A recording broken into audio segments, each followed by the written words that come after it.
जैसे ही मैंने मंदिर में कदम रखा, हवा धूप और सड़न की गंध से घनी हो गई थी। मेरे कदमों की आवाज पत्थर की दीवारों से गूंज रही थी। मैं इस पल की योजना वर्षों से बना रहा था, जब से हमारे गांव पर हमले में मेरे परिवार की बेरहमी से हत्या कर दी गई थी।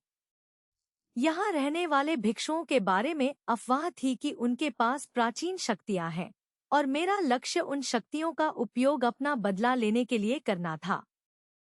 मैंने उनकी श्रेणी में घुसपैठ करने, उनका विश्वास हासिल करने में कई महीने बिताए थे और अब मैं हमला करने के लिए तैयार था।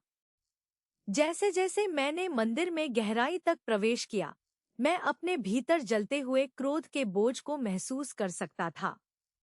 मैंने अपने परिवार की मौत के लिए जिम्मेदार व्यक्ति की पहचान उजागर कर दी थी।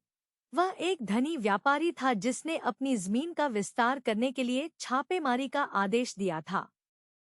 वह आज मंदिर में दर्शन करने और अपने पापों के लिए क्षमा मांगने वाले थे। लेकिन मेरी कुछ और योजनाएं थी। मैं उसे श्राप देने के लिए भिक्षुओं की शक्तियों का उपयोग करूंगा, ताकि उसे उसी तरह पीड़ित किया जा सके जैसे मैंने कष्ट सहा था। व्यापारी अपने रक्षकों से घिरा हुआ आया, और मैंने देखा कि मंदिर का महायाजक उसका स्वागत कर रहा था। मैं सही समय आने का इंतजार कर रहा था, मेरा दिल मेरे सीने में धड़क रहा था।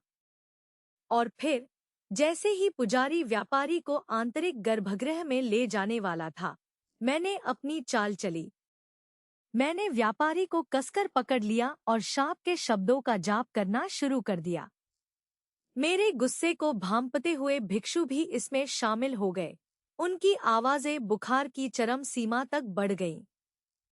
व्यापारी की आंखें भय से फैल गईं, क्योंकि उसे एहसास हुआ कि क्या हो रहा है। और फिर सब कुछ काला हो गया। मैं व्यापारी का पुत्र था और अपने पिता के पिछले कुकर्मों का बदला लेना चाहता था।